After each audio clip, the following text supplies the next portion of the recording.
What is going on, everybody? Welcome to the Tuesday Night Show. We got an awesome show tonight. We're going to be pumping out a project that, unfortunately, a lot of people got the sour taste left in their mouth, and they're stuck with 3,000 books, nine publishers. Well, not nine publishers, nine books, many publishers, and unfortunately, the deal was fake. So we're going to talk a little bit about this project tonight, Longshots, what it's about, what happened, and how you guys can help them recoup their costs through this Indiegogo campaign, where all nine books from several creators are up. They're already printed. They're ready to ship, and we'll be able to tell you a little bit what each of the books are about. Find out about also as well the hybrids campaign that is live now. We'll talk about that with Luke as well. That launched yesterday. So without further ado, we're going to get to the sponsors real quick, and then we're going to bring Luke out tonight and talk to him about this awesome project. So we've got Tiffaney's Personalization with Heart. Check out Tiffaney's Personalization with Heart on Facebook, and you can get any kind of personalized item you're looking for, whether it be something for a campaign as a stretch goal. So you can do keychains, towels. She's currently got the campaign up right now for JBG. That's just begun. And it's a lot of fun. You don't have to get these. You can get custom towels and all kinds of good stuff on there. It's almost funded. Somebody else backed it today, so we're really close to that funding goal. So if you can help that out, please share that out. We've also got Kerry Studios with Steph Wilson and Carrie Ann. Please check out StephWilsonArt.com. I had to think because it used to be Bad Kerry Studios. We had to change it because Facebook kept thinking it was a porn site and restricted it. So now it is StephWilsonArt.com. Go check that out. Get you some original art. Get you some really cool stuff on there. There's some limited edition books and whatnot. And you can hit him up in the messenger. Don't try calling him because he won't answer. But you can hit him up in the messenger and get you a commission done. We got Hasm Studios with Rodney Fike. Check out the art of Rodney Fike, as well as their books, Pitter Patter, Peanut Pudding and Jelly, and Roadkill Rampage. So coming soon is Cat and Piggy Girl. It is illustrated by Rodney Fike, and some other great people are involved in the project, but we'll talk about that a little later. We'll run a little ad for that later on and talk about that. So please check out Hasm.com and hit up the art of Rodney Fike. Get you a great commission. Dude does wonderful art, so show him some love. We got Naughty Faeries and Miss Wendy Steen Shaner. Check out the link above. Go check out her Etsy page. Get caught up on all the books that you've missed out on, as well as there's some graded books and other stuff on there as well. You can get some coffee mugs and all kinds of cool stuff.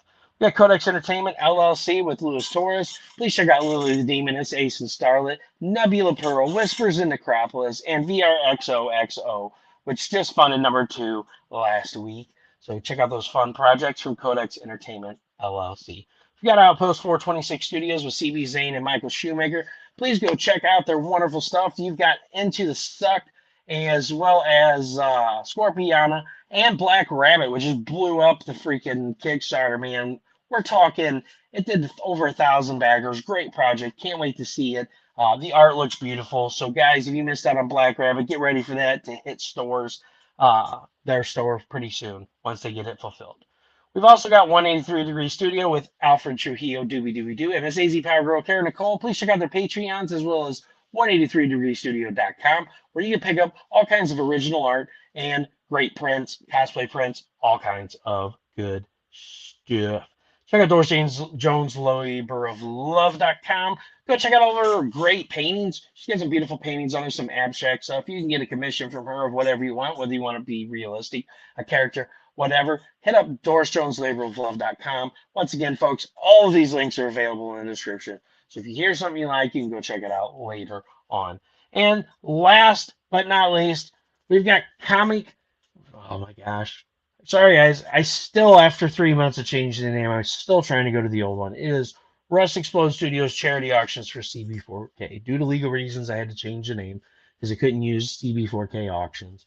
Because somebody might think I'm, CB4K is making auctions. So if I slip up on that, it's my bad. It's just they're legal matters. So I had to change the name. It is Rust Explode Studios Charity Auctions for CB4K. Hit those up. All that money that is raised from those items sold, as well as the items sold from ZenoNaniteTitan.com, which is available at the top of my page, you can hit up all the great official apparel. You got t-shirts, tank tops, hoodies, all kinds of great stuff. And all the stuff you buy from the auction, $25. Every $25 raised is one box of comics, pops, coloring books, Pez dispensers, stuffed animals, whatever it is, you name it, being sent to a hospital or cancer center nationwide to help inspire children, give them hope, and help them stop thinking about their pain. If you'd like to donate something, whether for me to auction it off or whatever, or you just like to donate, please hit me up. Feel free to DM me. I'm always accepting donations as I'm always running these auctions all the time. So without further ado, we're going to bring our guest out tonight, Luke Stone. What's up, brother? Hey man, thanks for having me tonight. Yeah, you're welcome. Sorry, I get a little long-winded with the I'm sponsors. sorry, man. I can't believe you remember all that stuff. I know, me neither. I Yeah. can't even remember what I was. I have this like dilemma now, after everything that's happened, and I'm sure, with everything that's happened with you, you can attest to this. But like, do you ever pick up your phone to do something, and by the time it's unlocked, you're like, "What was I doing?" Oh yeah, absolutely. And I Yeah. never used to be like that. I was like a person, like I was like clockwork. If I was going to do something, it gets done. Like I will remember something 9 times a day, and I'll pick my phone up, and then I'll forget. And it's like that 10th time I pick it up, I'm like, this is what I was going to do. And it finally gets done. It's Or it like just never gets done at I all. call it that crazy COVID fog. It's like Yeah. what was I doing? Yep. And yeah. Or I'll remember details, like minute details of things that happened, a year or two or even 5 or 10 ago. But I can't remember what you just told me. I'm like, what? What? What Yeah, was it's that that all short about? term memory loss, Yeah. Yeah, no, I Yeah. totally get that. I can't remember the name of my kids. Like who are these people again? Who are these I people in joke, my I joke, house? I'm kidding. I'm I kidding, but joke, I it's like joke, I that. kid, I kid. I just kidding. That'll get me canceled. Yeah. Oh man, Get ready for the emails tomorrow. The get emails will ready be for the rolling emails. in. Ah, don't worry. Yeah. Don't worry. The emails, it goes to this robot that just sends an emoji. It says F off because we don't care. Um, Oh, it just goes to a garbage box. yeah. So it's great to have you on again. We kind of did the It's last great to be on. cast thing on Saturday, and Yeah. I've only done this one-on-one interview with you once before when you did the hybrids campaign that you had going on, but we It's really been a didn't get a whole while. lot of time to chat. Yeah, it's been a while. Yeah. That's been a minute. It's been a minute. Yeah. So I want to kind of start off talking about Longshots. This is the Yeah. campaign that's going on right now on Indiegogo. You got 9 books by several different publishers. These were all printed. Yeah. Yeah. There There was are. a deal gone bad. And if anybody wants to know any more information on this, you can message me and I can fill you in on it. We're not going to air it out over on Yeah. air because we don't want to get any fight started. We want It would to. take a We long want to. time to air that out, It honestly. would take a long time to air that out. That's got like the Pepe Le Yeah. Pew stink to it. It just Yeah. it It's lingers. and quite honestly, I'm tired of talking about it. It's one of those things I'd rather just move on from that Yeah, stuff. But exactly. yeah, so yeah, 9 books. There are 7 different creators with 5 different publishers. So I mean, we're talking it's a pretty good offering. Yeah, there was this deal that was supposed to be set up with a company called Spencer's. Turns out Spencer's was not aware of the deal because the deal did not exist. Um, and so, kind of to prepare for that deal that was going on, we're supposed to be distributing uh, a, to a test market here on the East Coast. And so the publishers printed off. Uh, Spencer's needed 2,000 copies each, and it was nominal to print 3,000. So we would have an extra 1,000 in case they needed more, or in case we wanted to sell at our own stores and things like that, cons and stuff. Well, we printed off 3,000 copies of each book, and they sat in a warehouse, and they sat in a warehouse, and they sat in a warehouse. Randy and I got sick, and we took our nap, and when we woke up, the other publishers had kind of filled us in on some of the extra details. Now, Randy kind of had a sense of what was going on prior to getting sick. I didn't. I had no clue what was happening. I knew something didn't look right, but it's one of those things where sometimes things don't look right, and you just give it the benefit of the doubt. You're like, it's not really a big deal. Well, it turned out to be a big deal, and so now we're set. We took a long shot on our dreams. we took a gamble on our dreams to try to reach more people with independent comics and get the stories and characters we love into people's hands. We did what we could, and so we're the Longshots because it was a long shot to do it, but our gamble is everybody else's win because we're offering 9 books for $25. $25. $25. Yeah, and so each book is 32 pages inside. So that equals out to be just right around 2 cents a page. So I mean I think that's a better deal than you're going to get in any comic shop right now. It's a heck of a deal. It's a heck of a deal. So, folks, that is the link to the project there. If you guys want to go check it out, you want to gloss through copies of the books. I mean, you can't go wrong here. I mean, these guys took a shot and they got, the wool pulled over their eyes. They were promised that all this stuff was going to happen. Each one of these publishers printed 3,000 copies of the books that were supposed to be sent out to stores and help grow their reach and help grow their audience. And after a year of sitting in a warehouse, these books are still sitting there.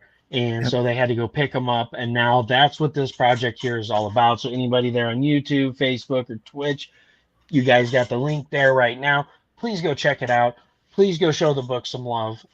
It's really going to help these creators out. I'm going to go out on a limb and say, a lot of these creators gave up their life savings, their retirement, their heirlooms. Luke, you gave up 2 of your high value guitars. I gave up 2 high value guitars. One of them was a 25th anniversary edition PRS that was signed by Paul Reed Smith himself. It was that stung, but there was this promise that this deal was going to do well, and if it worked out, then I would be able to buy any guitar I wanted to.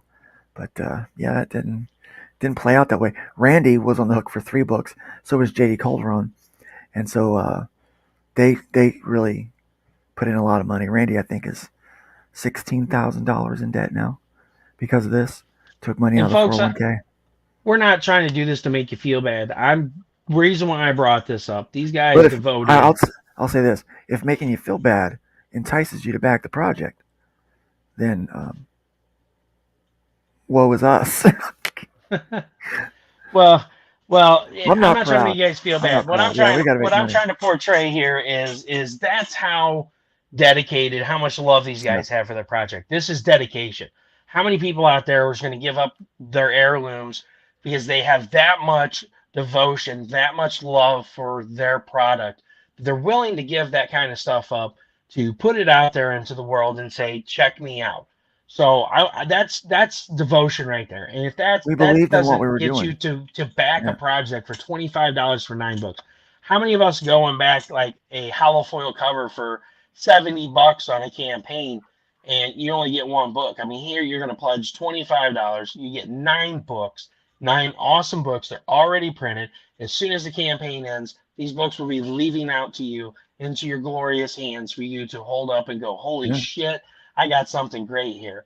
And you won't hear the Reverend over here. I apologize. We'll confess my sins at the end of this stream. But something else I want to throw out there to you guys, and we'll get off our soapbox about Longshots, is this will be available on Kickstarter. So shortly after the Indiegogo ends, there's not a set date right now. They're working on setting up a Kickstarter for this. But if you guys don't like Indiegogo and you're totally against it, I get it. Okay, fine. There's no excuses because it's going to be on Kickstarter in a few weeks after the campaign ends, and you can go give it some love on there. Once again, guys, for those of you that just tuned in, $25 for 9 books. This is the link right here. Yeah. These guys need your help to get that money back that they lost out of the heirlooms, the retirement funds they pulled funds out of. They printed out thousands and thousands of books in the hope of an audience seeing their love, their passion. And now their passion is sitting in boxes on a pallet. So we need to get them out to you now. So dial this number right here, www.indiegogo.com/project/the-longshots hashtag whatever slash. whatever slash. But yeah, no, definitely show it some love because there's some great ass projects in there. Saturday, folks, you can go back to Saturday's show and you can laugh as I struggle through scrolling through the remastered version of Hybrids, the Sons of God, Yeah, yeah. So and yeah, the books involved, man. There's a, we've got, so Arrow Comics is doing the Revolt, which is a kind of a compilation of stories that are, it's just a real showcase of, just beautiful sequential art. And then we've got um, uh, Only Death Can Save Us by Russ Leach, the amazing Russ Leach. And so he's got his book in there. He also produced some brand new pages that's never been released in anything but this offering. So you can get, if you're a fan of that, you can get that. Or if you've never even heard of it, this is a great opportunity to experience that. You've got Hero Bot Zero, also by Arrow Comics, and then Hybrids, which is an Arrow Comics book. But I was on the hook for my printing, and so that went pretty well. Now we've got the only we got God's Hand by Anthony Figueroa and Marcus. They've got their book in there, and Wolfpack Comics. JD Calderon has Oswald Chronicles in there, and that's like a kind of fantasy mouse type story. It's really cute. It's normally in black and white, but it's remastered in color for this release. So it looks amazing. Yeah, it just looks amazing. Um, and so he's named off all the books, but folks, there is a $10,000 experience you can get on here. It is the it is, yeah. Spencer's Executive Experience. So hold on, let me get my announcer voice ready here. All right, folks, you can get the Spencer's Executive Experience for only $10,000 USD. You get one rental car, it's economy, 3-day luxury motel, bug spray and dewormer provided. One voucher for an Italian lunch, a guided tour of the Spencer's corporate offices parking lot with a promise of going inside that will never materialize. One voucher for a sawhorse ride at the Texas Roadhouse down the street, and finally, a tour of a comic book store's basement. Yep.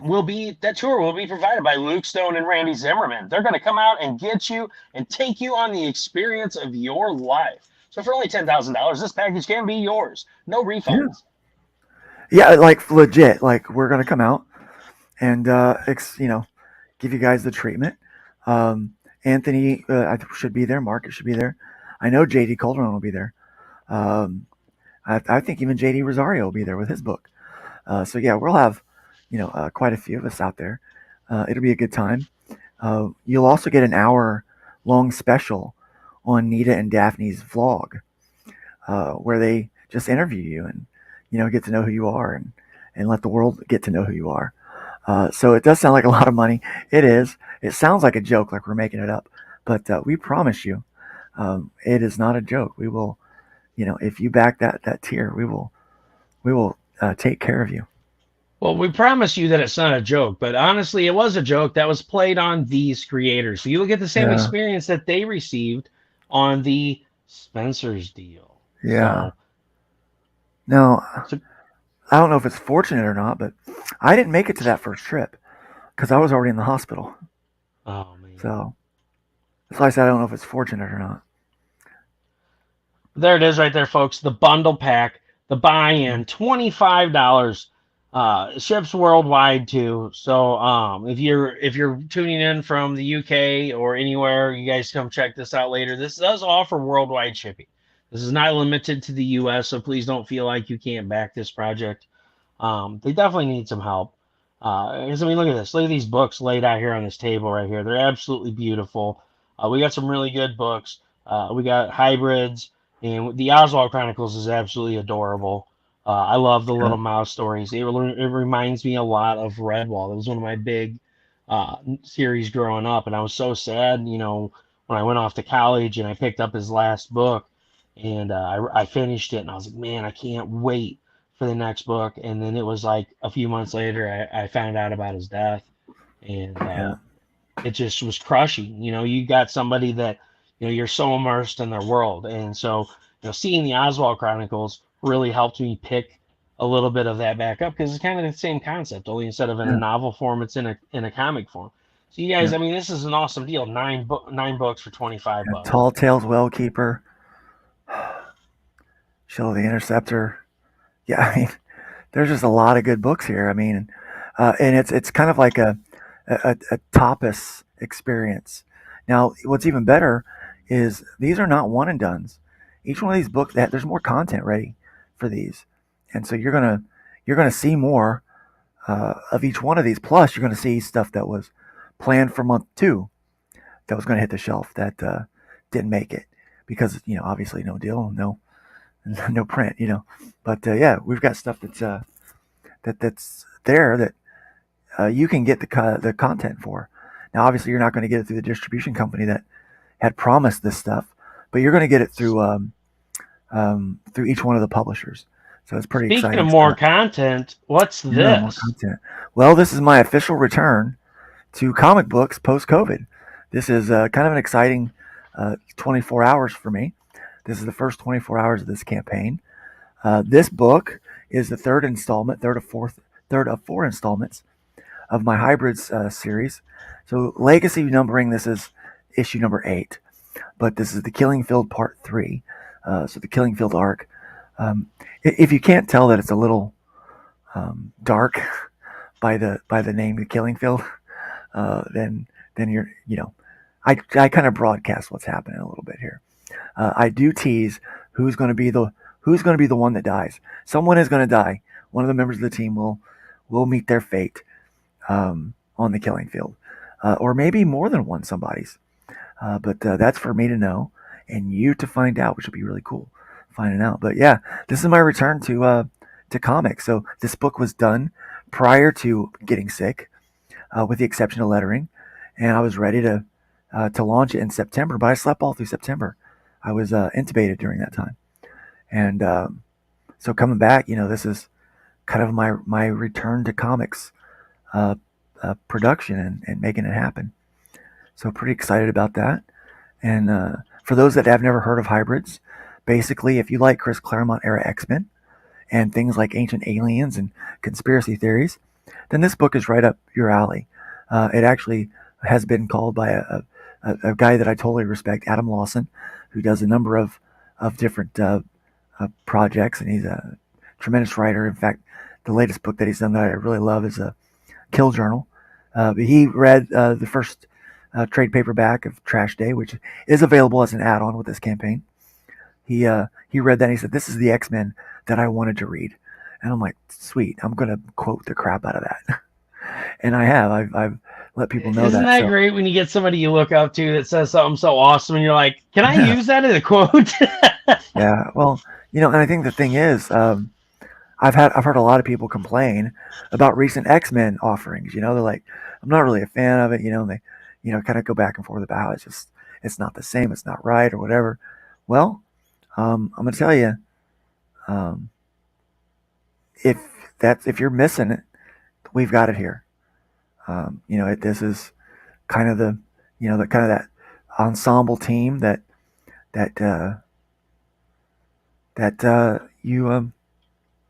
you need, I guess, in your life. Well, I and what's like it. awesome too is this time around you're offering this bust of Trash Man. You got a I 3D am, printed yeah. mini bust of Trash Man. hmm I was going to offer a lot more of them, but I hand paint those and I print most of them off myself and do all the finishing work to it.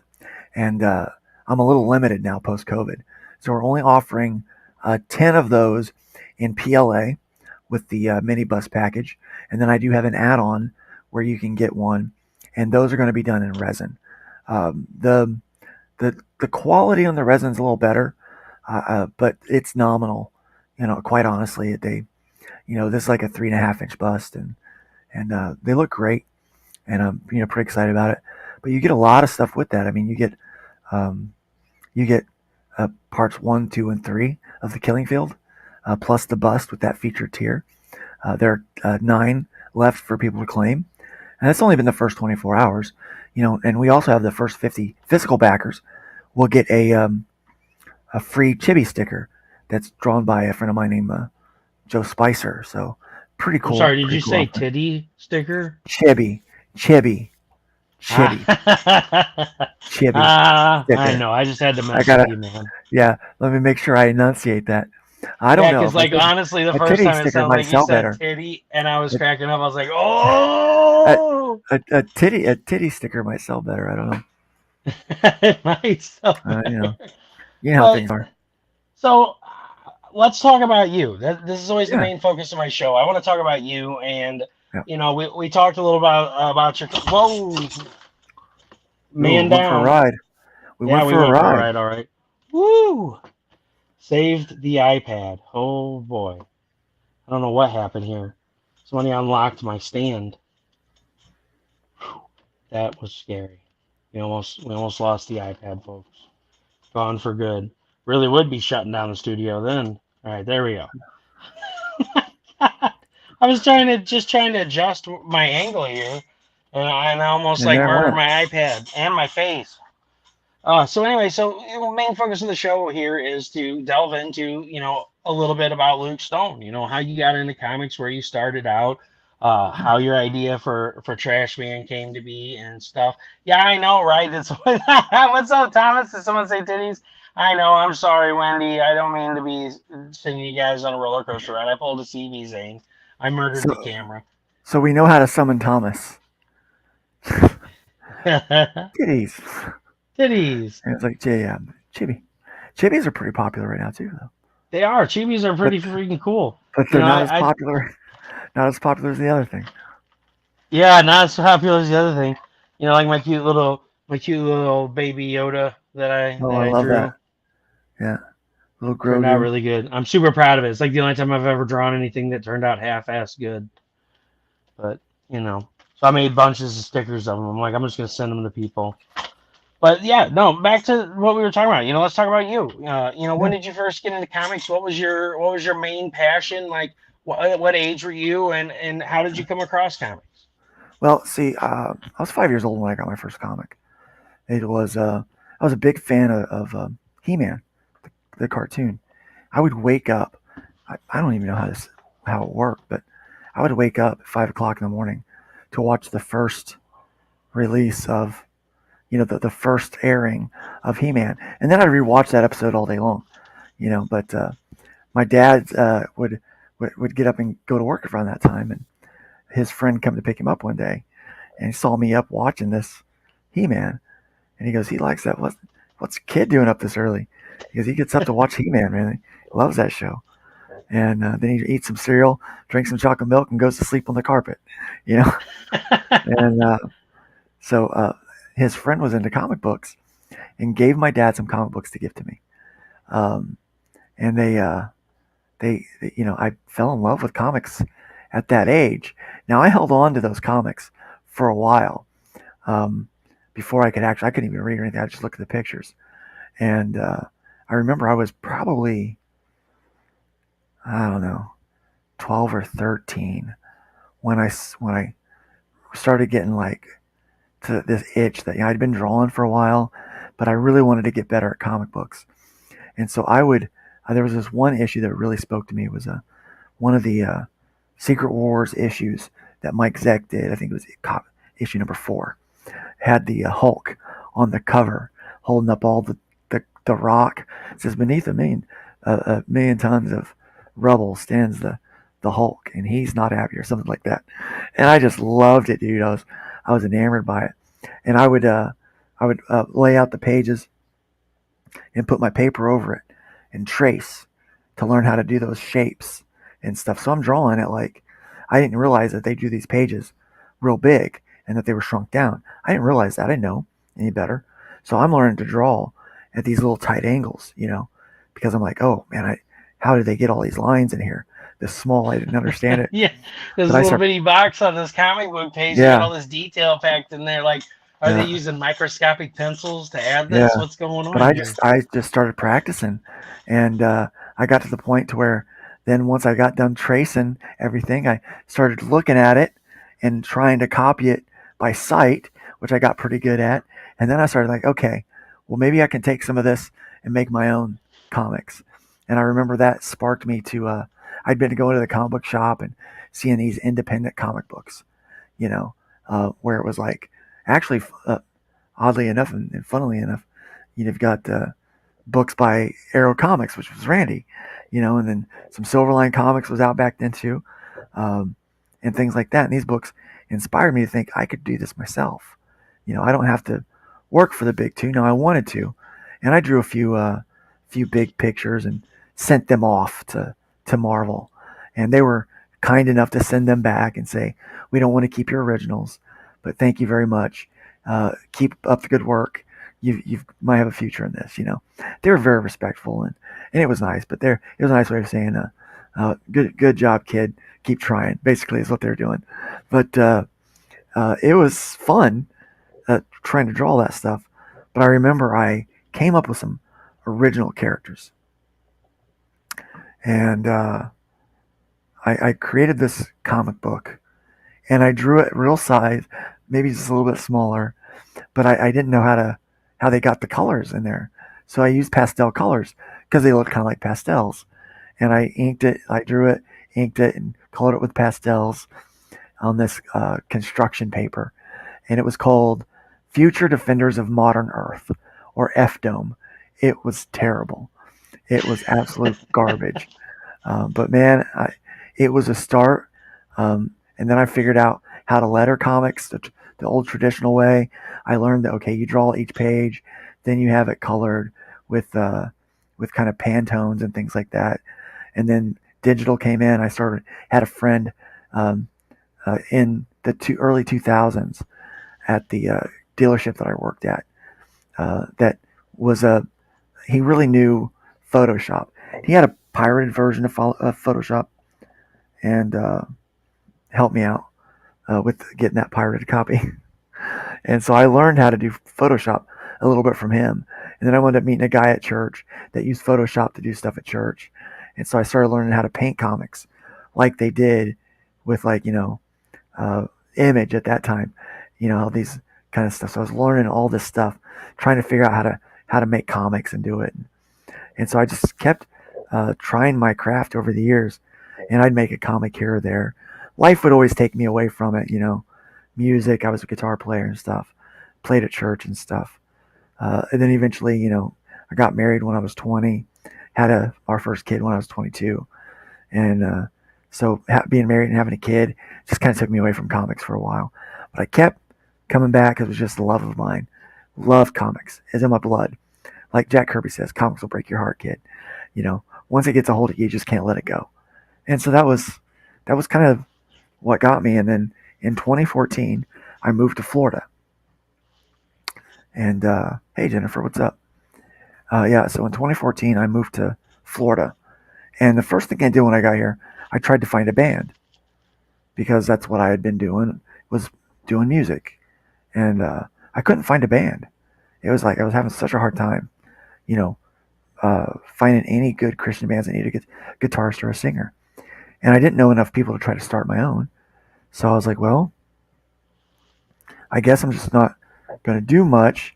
So I started drawing again and started having some ideas for some comics that me and my friend Ryan Ramsey had talked about. And back when I was back in Indiana, and I started, messing around with that a bit. And then out of the blue, a good friend of mine, Gary Dale, his brother Jeremy, who I knew, as we would all hang out and do stuff. He was a little older than we were, just a couple of years. But it was November of 2014. He got sick.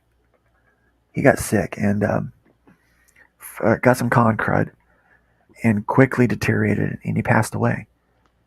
And this guy was my age, but he was in comics, drawing comics, going to conventions and stuff like that. He'd put in all the hard work. And I personally kind of lived vicariously through the fact that he was doing what we had talked about and dreamed about growing up. And so I never really pursued it because one of the people that was connected to our group made it. They're doing it. So it's like, yeah, that's awesome. But when he passed away, I saw the anguish on my friend, and kind of how he felt. But something hit me. like a ton of bricks. Here was this guy that was doing what he loved, and he was just a little bit older than I was, and he's gone. And I thought, man, um, life is fragile, and I would hate to die and not do something that I love to do. And so I started getting serious about making some comics. And so in 2014, I started trying to find a publisher. That was hard. I wasn't able to find a publisher. I got a lot of rejections. And one of the companies said, look, we can tell you're a tenacious guy. We know you're going to make it happen. Well, I don't even remember what that publisher's name was or who they are. I've probably run across them at some point. Um, Maybe I can try to dig up that old email. Maybe I still got it somewhere. It'd be nice if I did. Um, I'd like to try to find those people and be like, yeah, this is what I'm doing now. But they said, you've got a tenacious attitude. We think you'll wind up doing something. So I was like, well, you're right. I can only accept so many rejections before I say, screw this, I'm doing it myself. And I started a company in 2015 called Tenacious Comics. And we got together with some other brand new publishers that we didn't know anything. We didn't have a clue. Um, we had learned how to make some comics. We're kind of doing it better than what we were, but there was still a lot we didn't understand. But that little group, started to publish some books, and then I got real busy at the church. I wound up taking over as lead pastor, and we had some issues with one of the staff members, and I kind of had to step out of being a editor in chief at a comic company. I've got some real world stuff to deal with here, and one of the guys that took over wound up embezzling some money from one of the Kickstarters that we ran, and it caused a big problem. And it was so much stress that I was like, screw this. This guy claimed to be a Christian. He claimed to have my back. And look at all this mess this guy did. This dude's a joke. I said, if this guy's any indication to what I'm going to run into in indie comics, this guy's out. I'm done. Right? It wasn't worth the hassle to me. But thankfully, a guy named Joe Spicer, the guy that does the chibi sticker, that did the chibi sticker that's free to the first 50 backers, that guy had a company Titty called sticker. yeah, the titty sticker. That guy's got a company called Starcross Comics, and he had seen some promotions that I did for my hybrid story. Now, hybrids was a story I've been working on for about 10 years, but we, as a Tenacious Comics, my main story was this rom-zom-com. I call it a romantic zombie comedy that called Worst Day Ever, that I was working on. I thought was going to be the big hit. That was the big one, because people were saying that in indie comics, people are into superhero stuff. Well, the little collective we were part of, they said, we need a superhero book. Luke, what about that hybrid story that you were talking about with that trash man guy? What about that? I'm like, well, I don't have a writer. Well, you write it yourself, man. You've already told us the whole story. So I was like, all right, well, I'll do that. And it was kind of my first attempt at drawing a digital comic with a tablet, with a display tablet. I'd never done that before. So it was kind of my first go with that. So I was like, okay, I wrote the script, I drew the book, and I didn't think much of it when I was putting it together. Found a good colorist, and it turns out that people liked it. That book did better than my zombie book. And so I did a second issue. Before I could release it, we closed the company because of this jackwagon that um, turned out to be a complete crook. And I don't know that he intended to be a crook, but that's definitely what he ended up being. Um, but So I was pretty much done. But then Joe was like, "Hey, that hybrid story about the Nephilim and with that big guy, with the blue arcs of energy. What are you doing with that?" I said, "Nothing." I said, "I got a second issue drawn, but it's not getting released. I mean, this is a mess over here with Tenacious Comics. I'm are you interested in any of these other books? These other people that I'm publishing, they need a home to go." And he's like, "I'll take them in, but only if you bring hybrids." So he took in several of the other creators um, on the stipulation that I bring hybrids over with it. And so I did hybrids. I re-released the first issue with him, released the second issue with him, and then didn't draw another book for a year and a half. Finally, after about a year and a half, he's like, "Hey, first two issues are selling pretty good. Are you gonna make a third issue?" And I said, "Well, I guess I can. I mean, I've kind of started messing with it already. It's written, it started." And he goes, "Yeah, if you could do that, that'd be great." So I went ahead and I knocked out the third issue. We got that one published. It did really well, better than I thought. Here's Joe sending me, a couple $100 at a time. And I'm like, wait a second, I'm making money on this? That's possible? You know, how does that happen? So Joe kind of helped me stay in the game, and, Well, it's through, good to have that cheerleader in your corner. yeah, That's the really great is. thing about a lot of creator stories is you have that one person that steps into their lives. Really gives you that oomph. It's Yeah, just even the same thing with my Xenon Anti-Titan. It's like I wrote this 10 years ago, and people are like, oh, you promote all these creators. What do you do? And it's like, oh, I wrote this book 10 years ago, but I'm not going to publish it because, no, it's probably not going to do anything. And, then here it is, 3 years later into it, I've got it published. And, we've had a lot of creators on the show, come out and say, if it wouldn't have been for this one person saying, keep yeah, working at it, keep going. Hey, you need to do this. Hey, where's this next issue? A lot of people would stop going. We need that yeah, motivation. We need yeah, we that. really do. And we really do. Joe and I are still good friends today. He's no longer my publisher. There was some moves during the lockdown during COVID, originally in 2020. I was like, now's the time for me to make some, take some chances. And so I started to get a little more aggressive with trying to publish and produce books and, try to get them out there. And I tried to team up with some people I felt had the same vision I did. Wound up running in to another character, kind of like that first guy that I ran into. It had been a while since I'd ran into one of those kind of characters, and so I trusted this guy. I thought he was being sincere, and a lot of people warned me about him, and I was, you know, I try to see the best in people. I've got hope for humanity. Well, this guy proved me wrong, proved them right, and so that company I wound up shutting that thing down, and I was like, man, this isn't going to happen. I'm done. I'm just going to find another publisher or self-publish myself. I'm not sure how I'm going to do this yet, but at this point now, I've got the third company's logo on my hybrids book, and I'm sick of dragging hybrids around like a $2 hooker. Going everywhere. I'm like, this story is better than this. It deserves, um, it deserves some love. Yeah. Sometimes the cup is not half full. Unfortunately, Right. that's the truth. Sometimes it is half empty, and so it was upsetting. But I wound up hooking up with Randy Zimmerman. Randy was somebody that I'd been in contact with. He had been seeing some of the pages I was producing for the new book. He thought they looked really good. He was familiar with the story and liked it. And Hi, Josh. see you, Josh.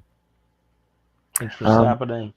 yeah, and just and then he's like, "Hey, I'm resurrecting Arrow Comics," and I was like, "Dude, the wave of nostalgia hit me," you know, and I just described a good time. Yeah, the the wave of nostalgia hit me. You know, Arrow Comics. Oh, I remember standing in the comic book shop in that little section of indie books that our shop had, which not a lot of shops had indie books, but the one I Yeah. went to did. And there I remember seeing Silverline, um, a couple other ones too. I mean, and right now the names, it's like COVID fog. Any other day I'd just like blah, blah, blah, blah. But right now it's not happening. But, I Right. remember those, Tales from the Universe. And here's a book. Here's a book, funnily enough, 1997. 17-year-old Luke found a Arrow Anthology #1 with Randy Zimmerman, and that's Hero Bot Zero on the cover. And now I'm published by the same guy who's got the full Hero Bot Zero available with the Longshots. You know, so it's like, and now my book shares the same logo on that, and I'm like, gosh, nostalgia hit me when he said he's interested in picking up the book, and I'm like, Randy is a smart guy. I got a lot I can learn from this guy. you know, like he can teach me so much. And number one is how to spot the grifters.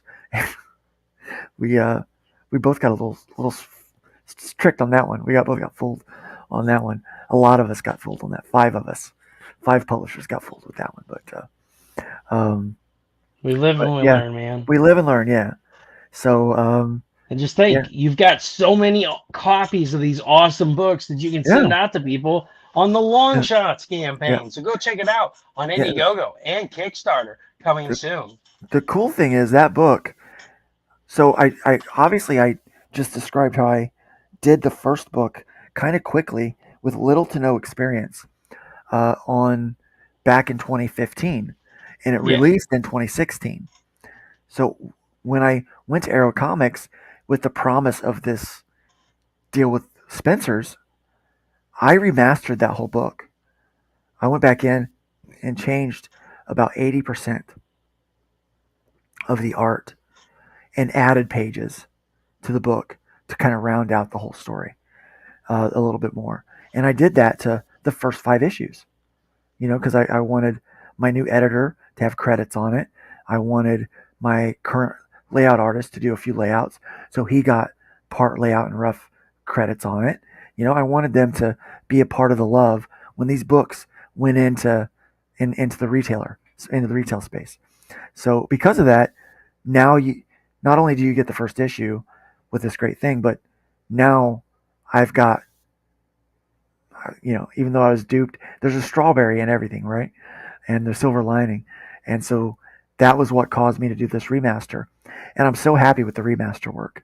It just makes me happy. So I'm really glad to have that now. So, um, Well, I just really did love how you described it on Saturday. You're like, this was my old work. This is 7 years ago. And so, I'm going in and I'm like, how do I draw my old style? So you went through and yeah, you redrew the entire book and finished it in a day. yeah, I did. I did. 80% of the book, I redid the inks in a day. I kid you not. Because I mean, how do you do that? Like, how do you go back and well, I don't want to draw the way I do right now. And I even told my layout artist, I told Brian, I said, imagine what you drew like. I said, look at the old book. I said, imagine how you would have drawn or how you would have laid some of these pages out. And I gave him a number of pages to do the layouts. And he did a lot of them, like a lot of them. He kind of did his little layout stuff too. I said, how would you have drawn back then? And he's like, oh, wow, that's been a while. I said, yeah. So he Well, roughed and it it's a out, good right? Well, and it's a good spot for you and for him as artists to go back and look and see, I've Yeah. grown. A lot of times Yeah. as an artist or as a writer, you're like, man, I don't feel like I've gone anywhere. And then you go back to the stuff and you go and remaster it and you're like, oh my My God, colorist had to go back and match his style too. So he was like, man, that's been a long time ago. We've all grown and improved since that time. But in order to match my old inking style, so that it wasn't so, you know, hashed and all of that kind of stuff, all the scissor shading and all that, I had to go in and I inked as fast as I possibly could. I penciled and inked lightning speeds, and I did the whole book in a day and a half. You know, it was insane. But I was like, that that looks pretty good. You can still see you can tell oh well that panel's an old panel. Sometimes you can tell, but I tried to blend them in real nice. But the book looks better. It's laid out better. We had a better now. I have a better sense of what it's supposed to look like, how to flow, the sequential storytelling. I didn't know any of that stuff back then, so the sequential storytelling wasn't as good. And I've learned so much. So the book is better. It's what I wanted it to be now. So it's what I wish I could have done back then, and it looks good. But now I'm sitting in book. I'm launching book 8. I'm drawing book 9. We have books 10 and 11 drawn and laid out. I'm halfway done with the script for book 12. It's like this is a thing that was a labor of love that I thought was just going to be this quick thing, this one and done issue that got picked up by somebody. Somebody encouraged me to keep it going, and now it's becoming an independent comic franchise with eight issues. I've got a role playing game attached to it that Nicholas Tockard and I are doing. So he's got a quick play one of the add-ons is the quick play manual, and then we're going to release the full manual later this year. I'm trying to work with an animator to do some animation tests. I'm wanting to try to work with. I've talked with some people that do video games about doing some kind of old school fighter video games Oh for it. yeah. So I'm trying to make this happen. And Well, I can it's imagine it too. Trash Man as like kind of like a fighting force. Back on the original PlayStation, kind of like a yeah, fighting force style game where it's like exactly, instead of yeah, a 2D side scroller like then Double Dragon was, this yeah, one's more of like an open layout where you just go yeah. around, you take out the trash. Yeah, you take out the trash. That's a fun version. I'm like, hey, maybe we could do that if you've already got stuff to plug and play. We can just do the art for it, right? The other Yeah. one is doing a Smash Brothers, Super Smash Brothers Oh type yeah. fighting, like a That Tekken would be style fighting game. awesome. Yeah, even if it is 2D back and forth, it'd still be fun because we got this ensemble of amazing characters that are all like super awesome in their own respect. Even the non super characters, the ones with no powers, can hold their own in a fight. And yeah, so it's pretty exciting, kind of working on this and living my Imagine dream. people though starting out the game. It's like Paperboy only or a trash man. He's just like hanging off the back of a trash truck, and the Yeah, truck pulls over the next house. You pick up the trash can and you dump it, yeah, and and they're here like, comes they go 4 or 5 houses, and they're like, is this really all the game is? And then shit just hits the fan. yeah, then here Blue comes and purple Rascal. Yeah, explosions everywhere. yeah, and yeah, exactly. Just kind of how that first issue brings you right into it. They're just talking about TV, going to the comic book shop Yeah. after their shift, and then out of nowhere, here comes this drone. Hey, some people are coming in about 90 seconds. They don't mean you any good. Run.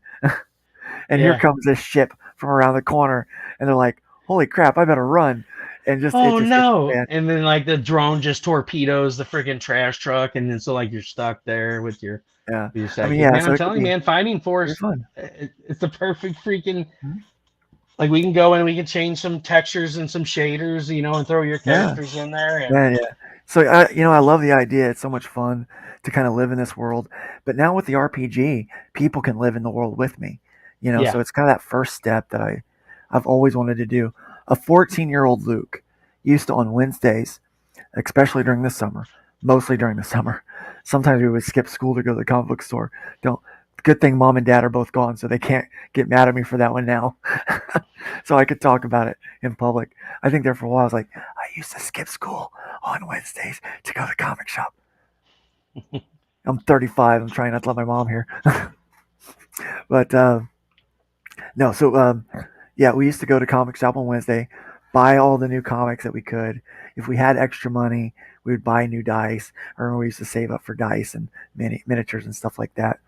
And then we would go to somebody's house and we would role play like D&D or Star Wars. Sometimes we did GURPS.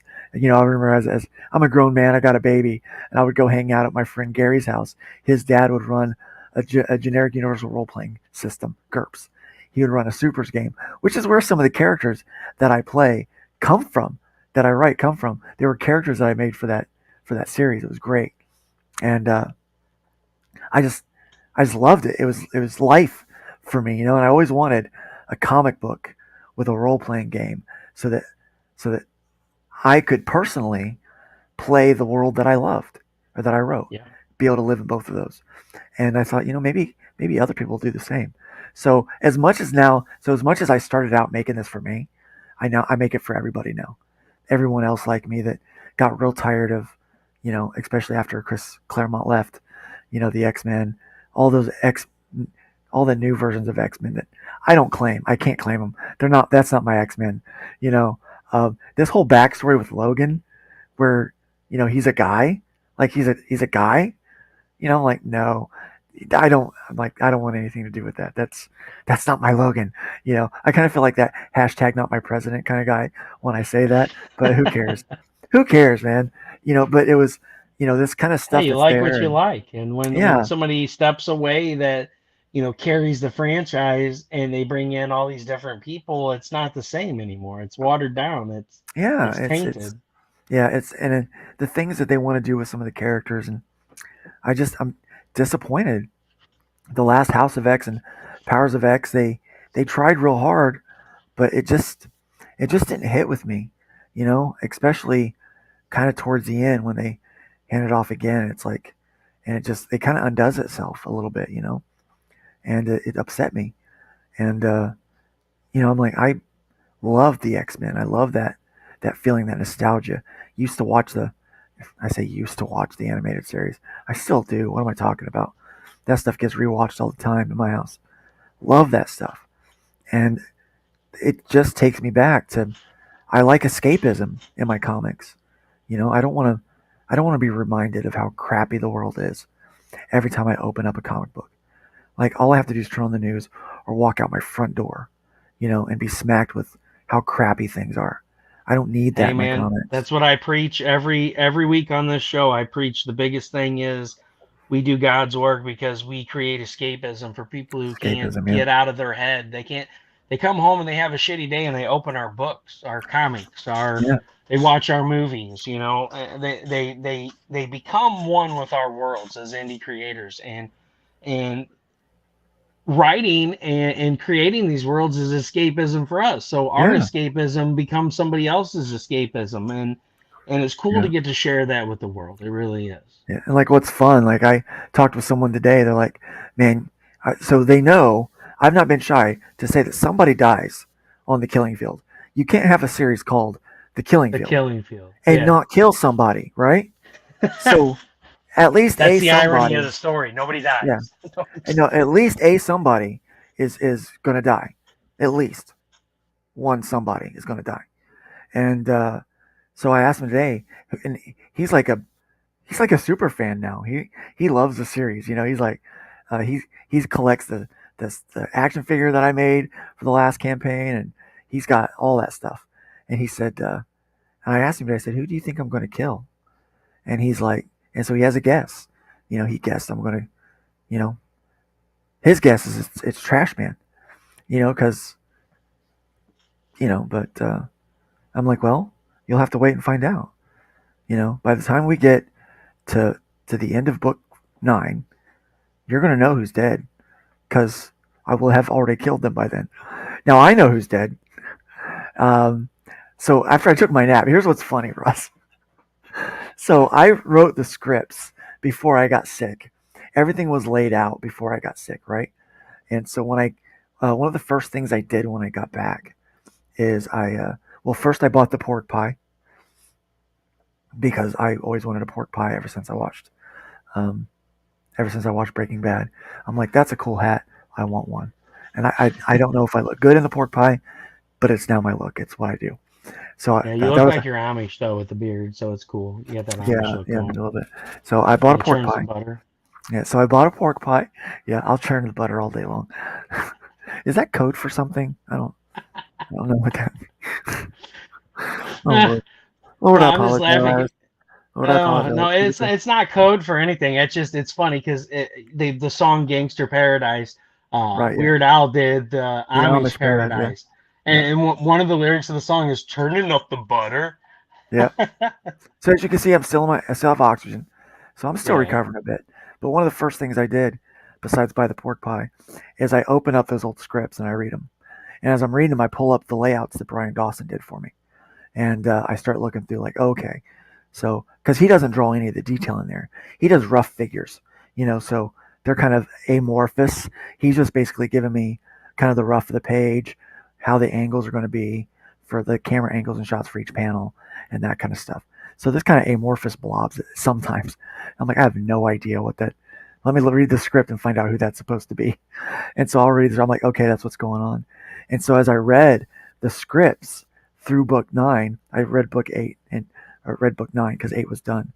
And I was like, and I looked at the layouts, and when I got to who I kill, I cried, especially when I saw the layout and I imagined the pencil and ink in my head, and then with the color, I was like, oh man, I said, I am one, I'm an SOB. This is the first thing I thought, and then second, I was like, dang, did I write this? I was did surprised. I I was write like, this? Was just somebody messing with me and I'm they like, just changed the layout the way they wanted no, it. I'm like, this is really, like, this is pretty Oh, darn good, yeah. I'm like I did this, because in the moment I didn't realize it, I'd kind of forgotten some of what I'd done, and it Yeah. coming back from like that near death thing, I got a chance to look at it from a different perspective, and I'm like, you know, I wrote that, and it hits a perspective from a near death Luke that didn't exist yet, and I'm like, wow, that's deep on a lot of levels, man. And it just and so then I read book 11, 10 and 11, and looked at the layouts, and I'm like, man, this issue is, gosh, I can't believe I get to do this, and I know that I've got half of 12 written, and I know where I'm going with it. I'm like, I can't believe I get to make this comic book. This is so cool, so if nobody else likes it and nobody else wants it, I don't even care. I'm so excited to be a part of it. I'm making it for me. I'm making it for everybody else too, but I'm making it for me too. And so it's a lot of fun. And yeah, so it It's was the nice best to way kind to of do look at it. that. Yeah. Comics are awesome. They are awesome. Yeah.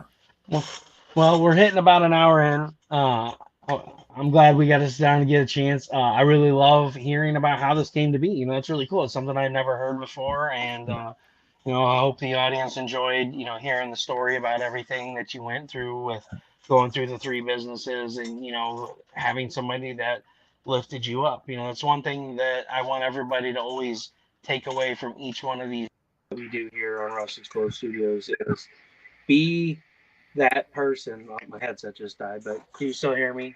Yeah, yeah, I hear All right.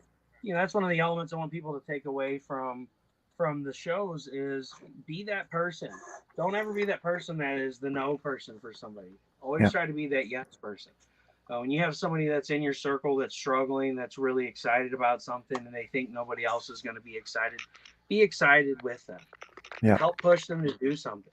I Yeah, mean, you had a lady, and listen, I know I'm going to take flack for saying this because everybody's got something that because we live in a cancel culture world.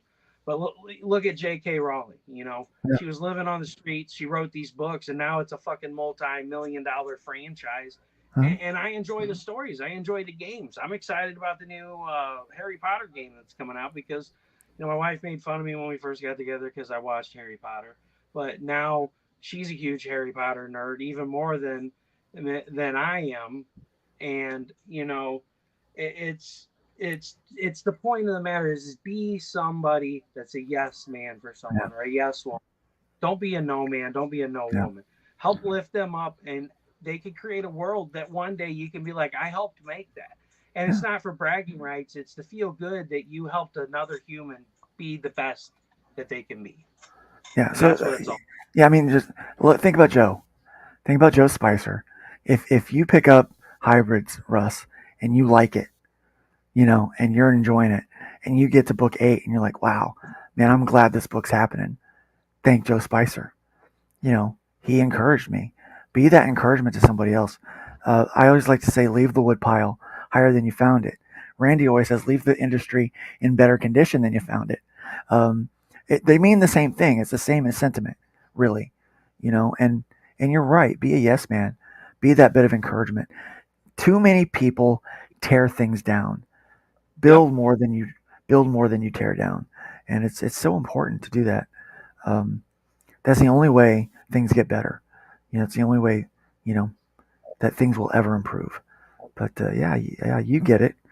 I think your viewers they get it.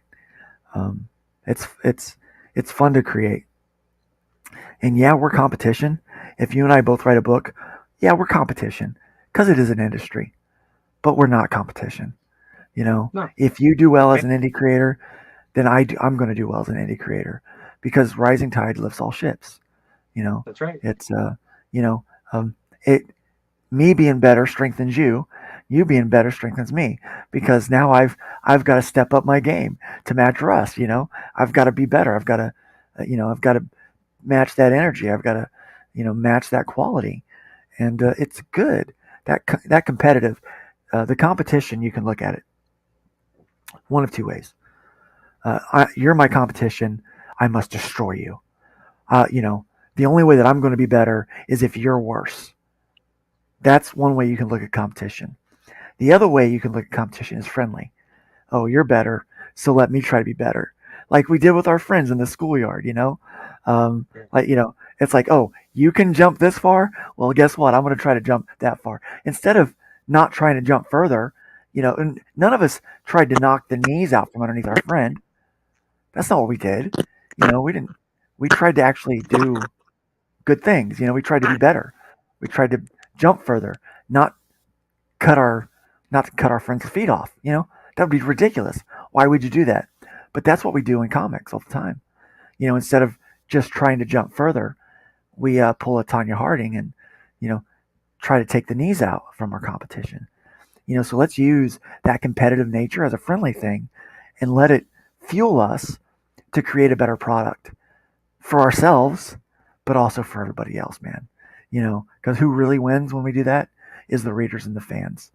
And I think that's the best thing we can do. It is. Well, I'm going to give you the full screen for a quick bit. I want you to give your elevator pitch for Longshots, give your elevator pitch for hybrids, and then I'm going to say my goodbyes, and I'll meet you in the back room. Sounds good. Yeah, definitely check out the Longshots. It's 9 books, 7 creators, 5 publishers, and one great deal for you. You can't beat it. It's 9 books, 32 pages each, for $25. It is live right now on Indiegogo. We will, for those of you that don't use Indiegogo, we will have a second chance campaign that will run on Kickstarter, which will be announced and launched soon. So definitely check that out. And also check out Hybrids, the Sons of Gods. If you like Chris Claremont era X-Men, those kind of team books, character-driven stories with plot-driven action, then you're going to love Hybrids. That Chris Claremont era X-Men with some ancient aliens and conspiracy theories and that kind of fun stuff. You're going to love this book. It's right up your alley. If it's not up your alley, it might be up somebody else's alley. So if you don't feel like backing it, please share out the link and let some people know about it. I definitely appreciate that. We kind of need that love. And you can find me at lukestonestudios.com. Head on over to lukestonestudios.com, join the mailing list, and find all of the important links over there. All right. Well, thanks for being on tonight, Luke. I appreciate coming on and telling your story and hanging out and telling us about your project. I'm definitely looking forward to Longshots, and I'll be definitely checking out Hybrids on Indiegogo. Yeah. Thanks for having me tonight. Appreciate it. You're welcome. Well, everyone, thank you so much for being here. Thanks so much for hanging out with us tonight. I appreciate you coming and listening to Luke's story. Please share this out everywhere. Please share out Longshots. Please share out Hybrid Sons of God. And let's get these projects. Let's lift them up. Let's help them fund. And let's help out all these creators on Longshots make some of their money back while you get a hell of a steal. You get 9 books for $25. I mean, that's under $3 a book. And that's shipped, right? No, there's $10 shipping to it, but Okay, that's so a lot of $10. books. Yeah. That's still a lot of books, people. $10 shipping, $35. Come on, man. Yeah. That's $3.50 a book, folks. About $3.50 a book. So Yeah. definitely check it out. Thanks so much for being here, guys. This is kind of like my final show. I'm cutting off Blastcast this weekend for my birthday, and probably next weekend and the following weekend. I just need a break. Been a lot of pain and stuff going on. And I'm a person that likes to be transparent with my fans. I don't have a problem saying what's going on because it's better than disappearing and everybody wondering where I went. I get all those messages. Are you okay? So this is kind of going to be my last show. I do have a show scheduled next month with I think one project, and I will still be doing that show. I'll be doing pop-up shows and hanging out, but I definitely wanted to do this show tonight because these guys need the shout out. But I love you guys. I'm gonna miss you while I'm gone. I'll be back for sure. I got a pain management appointment tomorrow, and I got to get myself situated because I just can't live like this anymore. So everyone, thanks so much for being here. For those of you that watch this back, thanks so much for coming and checking it out. This is Russ Explode Studios with projects that'll blow your mind. You guys have a great night and a great rest of your week. Bye.